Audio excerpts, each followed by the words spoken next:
ఒకే వ్యక్తికి ఒక కాలంలో సుఖంగా ఉండేది, మరొక కాలంలో దుఃఖంగా ఉన్నది. ఇది మన అనుభవంలోనే ఉంది.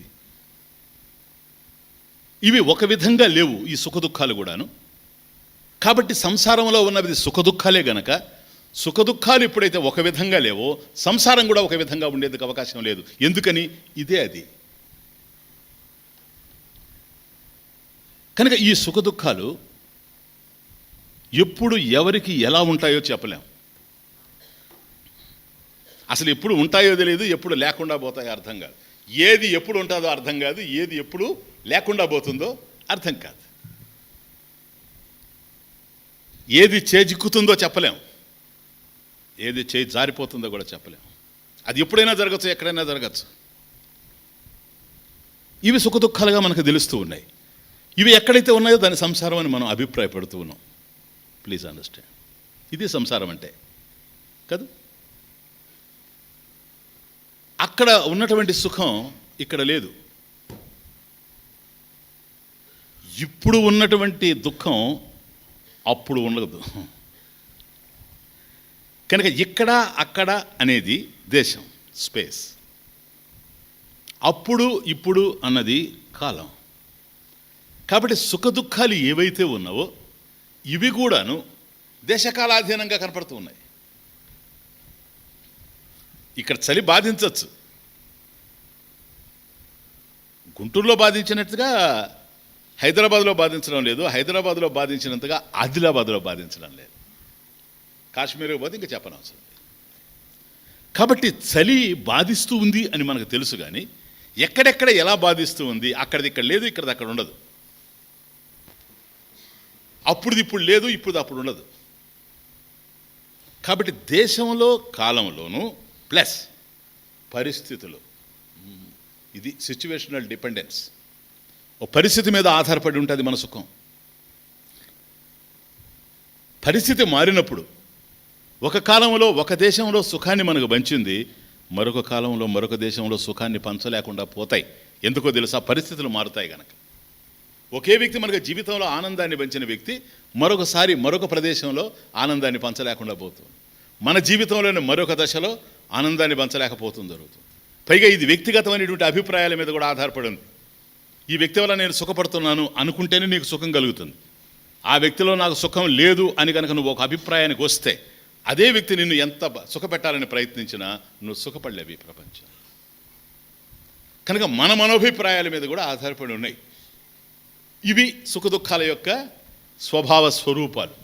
ఇవి ఎక్కడైతే ఉన్నాయో అది సంసారం. కాబట్టి సంసారం బంధం. సంసారంలో ఏమున్నాయి?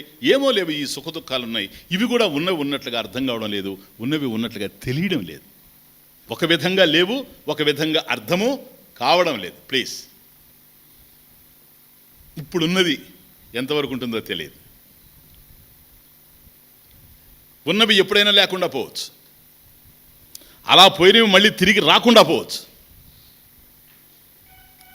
లేనివి ఒక దశలో రావు అని నువ్వు అనుకున్నవి రావచ్చు. అది ఏదైనా కావచ్చు, అదొక ప్రమోషన్ కావచ్చు, లేదా ఒక ధనం కావచ్చు, మరొకటి కావచ్చు, ఏదైనా కావచ్చు. ఇది రాదు జీవితంలో అని నువ్వు అనుకున్నది రావచ్చు ఒకరోజు. కానీ ఆ వచ్చింది ఎంతకాలం ఉంటుంది అని ప్రశ్న మళ్ళీ పడితే ఉండకుండా పోవచ్చు. ఆ వచ్చింది ఏదో ఉండకుండా పోవచ్చు, ఆ పోయింది ఏదో మళ్ళీ తిరిగి రాకుండానూ ఉండొచ్చు. బాగా అర్థం చేసుకోండి. ఇంత ట్రాన్సిటరీగా కనపడతా ఉంది, ఇంత అశాశ్వతంగా తెలుస్తూ ఉన్నాయి. వాటి స్వభావ స్వరూపాలు మనకు అర్థం కావడం లేదు. కనుక సుఖ దుఃఖాలనే ఇదమిద్ధంగా ఎప్పుడైతే మనం నిర్ణయించలేకపోతున్నామో, ఈ సుఖ దుఃఖాలే ఉన్నాయి కనుక సంసారంలో, చెరువులో నీళ్లు ఉన్నట్టుగా సంసారంలో సుఖ దుఃఖాలే ఉన్నాయి కనుక సుఖ దుఃఖాలే ఇప్పుడు అర్థం కావడం లేదో సంసారం కూడా అర్థం కాకుండా పోతుంది. అర్థం ఎప్పుడైతే కావడం లేదో అది బంధానికి దారితీస్తూ ఉంది, దుఃఖానికి హేతు అవుతుంది. ఈ సుఖ దుఃఖాలని ప్లీజ్ ఏవైతే ఉన్నావో ఈ వస్తూ పోతూ ఉన్నాయి కదా, అందువల్ల ఒకవేళ సుఖమే అయితే అనిత్య సుఖం. ఇది మనం చూచాం. ఎందుకు అనిత్యము? సుఖమైన అనిత్యమే, దుఃఖమైన అనిత్యమే. దుఃఖం కూడా స్థిరంగా ఉండదు మనిషికి. గతంలో ఎన్నో దుఃఖాలు వచ్చాయి, అవన్నీ పోయినాయి. గతంలో ఎన్నో సుఖాలు వచ్చినాయి, అవన్నీ పోయినాయి. కాబట్టి సుఖాలు కూడా నిరంతరం మార్పు చెందుతూ ఉంటాయి. అందుకని అనిత్యాలు. కారణం ఆగమాపాయన అనిత్యా. అర్జున ఆగమాపాయన. ఆగమం అంటే వచ్చేవి, అపాయం అంటే పోయేవి. ఆగమాపాయన, ఇవి ఆగమాపాయనలు వచ్చిపోతూ ఉండేటువంటివి. దేర్ ఫార్ అనిత్య, అత అనిత్య. కాబట్టి అనిత్యమైనటువంటివి. ఎప్పుడైతే ఈ సుఖాలు సుఖ దుఃఖాలు అనేటువంటివి అనిత్యాలని తెలిసిపోయినాయో, ఇవే సంసారంలో ఉన్నాయి గనక సంసారం కూడా అనిత్యం. మళ్ళీ ఐ నీడ్ నాట్ ఎక్స్ప్లెయిన్. ఏది సంసారం అంటే భార్య పిల్లలు, ఇది అది కాదు అని చెప్పని అవసరం లేదు, మీకు తెలుసు. బంధాన్ని కలిగించేది ఏదో అది సంసారం. ఎక్కడ దుఃఖం ఉందో అది బంధం, ఎక్కడ బంధం ఉందో అది సంసారం. సంసారంలో ఏమున్నది? సుఖ దుఃఖాలు. క్లియర్గా అర్థం చేసుకోండి, ఇంత ఇంకేం లేదు. కాబట్టి ఈ సుఖ దుఃఖాలు నిరంతరం మార్పు చెందుతూ ఉన్నాయి. అనిత్య. ఇటువంటి అనిత్యమైనటువంటి సుఖ దుఃఖాల యొక్క పంచన నిలబడి ఈ అనిత్యమైనటువంటి సుఖ దుఃఖాల నీడల్లో కూర్చొని నేను భాగ్యవంతుడిని అంటే దానికి అర్థం ఉందని అడుగుతున్నా. ఎవరు భాగ్యవంతుడు? ఇతడు భాగ్యవంతుడు అని నువ్వు చెబితే మరొకడు నిర్భాగ్యుడు అని నువ్వు నిర్ణయం చేయాలి. అవునా? అది మంచి అంటే ఇంకోటి చెడు ఉందనే. అతడు సంపన్నుడు అంటే ఇతడు పేదవాడు అని అర్థం. అతడు ధనికుడు అంటే ఇతడు దరిద్రుడు అని అర్థం. అతను పండితుడు అంటే ఇతడు పామరుడు అని అర్థం. దీన్ని ఆధారం చేసుకొని అది మాట్లాడుతున్నాను. ప్లీజ్, ఎవరు భాగ్యవంతులు, ఎవరు నిర్భాగ్యులు చెప్ప.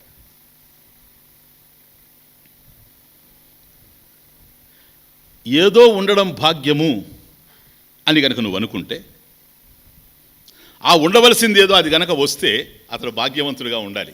సింపుల్. అవునా? నువ్వు ఏ నిర్వచనమన్నా ఇచ్చుకో. స్వామీజీ భాగ్యవంతుడంటే ఇతడు అని నువ్వు చెబితే, ఏది ఉండడం వల్ల భాగ్యవంతుడని నువ్వు చెబుతున్నావో, ఏ లక్షణం ఉంటే భాగ్యవంతుడని నువ్వు అంటున్నావో అది వస్తే అతను భాగ్యవంతుడిగా ఉండాలి. కానీ మన అనుభవం వేరుగా కనపడతా ఉంది ఈ ప్రపంచం. నిర్భాగ్యుడు ఎవరండి?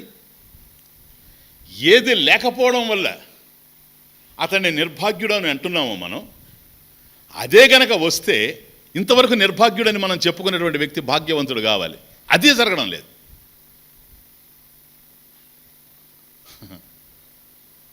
స్థూలంగా చెప్పాలంటే ఉన్నవాడు భాగ్యవంతుడు, లేనివాడు నిర్భాగ్యుడు. ఏది ఉన్నవాడు, ఏది లేనివాడు. See the point. ఏది ఉన్నవాడు, ఏది లేనివాడు. స్వామీజీ కమాన్ చెప్పు. ధనం ఉన్నవాడు భాగ్యవంతుడు లేడే? నాకు కూడా రా చూపిస్తా.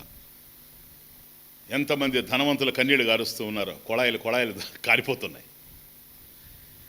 కనుక అతడే కనుక భాగ్యవంతుడు అయితే అతను సుఖపడాలి. నువ్వు అనుకున్న భాగ్యం అతనికి ఉండొచ్చు, కానీ అతను భాగ్యవంతుడు కాడేమో. ఎందుకని? సుఖపడలేకపోతున్నాడు కనుక.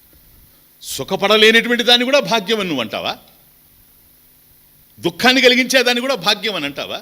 ఎందుకనాలి? అదే సంసారం, అనిత్యం. చెప్పండి. కాబట్టి ఏదో ఉండడం వల్ల మనిషి భాగ్యవంతుడు అవుతాడు అని అభిప్రాయపడితే, దానికోసం ప్రయత్నం చేసి పొందిన వ్యక్తి భాగ్యవంతుడు కావడం లేదు. ఏదో లేకపోవడం వల్ల అతను నిర్భాగ్యుడు, భాగ్యవంతుడు కాడు అని నువ్వు అభిప్రాయపడితే, ఆ లేని దానిని తెచ్చి మరొకరు ఇచ్చినా కూడాను అతను భాగ్యవంతుడు కాలేకపోతూ ఉన్నాడు.